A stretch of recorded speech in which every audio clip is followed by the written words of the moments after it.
আসসালামু আলাইকুম। দেশে একের পর এক ধর্ষণের নিউজ। আজ এখানে ধর্ষণ হচ্ছে তো কাল ওইখানে ধর্ষণ হচ্ছে। তাও কাদেরকে ধর্ষণ করতেছে?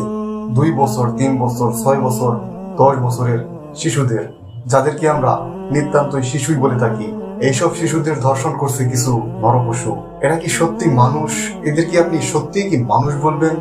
কি কারণে মানুষ বলবেন? এটা কি মানুষ? মানুষ থাকলে এরা কি সব কাজ করতে পারে? এদের বাড়িতে কি মা বোন আছে?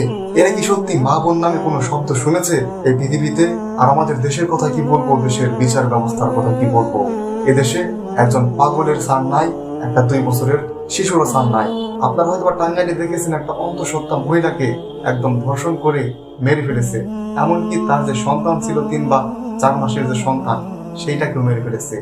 এরা কতটা নরপিশাচ হতে পারে আর কতটা জঘন্য মানুষ হতে পারে একবার চিন্তা করুন। আমরা দেশের সরকারের কাছে, বিচার ব্যবস্থার কাছে এই ধর্ষণের বিরুদ্ধে বারবার বিচার জানাই, কিন্তু বিচার কি হয়? কয়টার হয়? একটারও কি যথাযথ বিচার দেখেছেন? দেখেননি।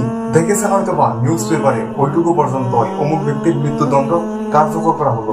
যদিও এটা খুব কম হয়, তারপরেও হয়তো বা ওই নিউজ পেপারে বা মানুষের মুখে মুখে শুনেছেন ওইটুকুই। তাছাড়া আজকে ঢুকলো জেলে, তো 1 সপ্তাহ পর বেরিয়ে গেল।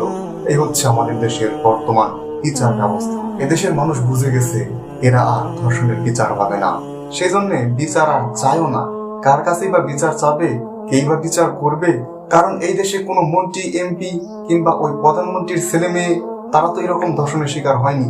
মেয়েরা তো এরকম ধর্ষণের যদি শিকার হতো ঠিকই বিচার করতো তারপরের দিনই। কিন্তু দেশের সাধারণ মানুষ বলে কথা, তারা কি আবার মানুষ নাকি? এদের আবার কিসের বিচার? এটা ধর্ষণ হলে কি, না হলে কি, এরা এমনি তো মরে যাবে। এই দেশের সাধারণ মেয়েদের আবার শরীরের দাম আছে নাকি? তাদের ধর্ষণ করলে কি, না করলে কি? হয়তো বা সরকার এরকমটাই ভাবে, না হলে ধর্ষণ করে অথচ কোনো বিচার নেই, কিচ্ছু করছে না। জানি হয়তো বা এই ভিডিওর পর কোনো এফেক্ট পড়বে না বিচার ব্যবস্থায়, তারপরও ভিডিও শেষে আমি জানিয়ে রাখবো, বিচারের ব্যবস্থা করুন, ধর্ষণের বিরুদ্ধে কঠিন আইন করুন।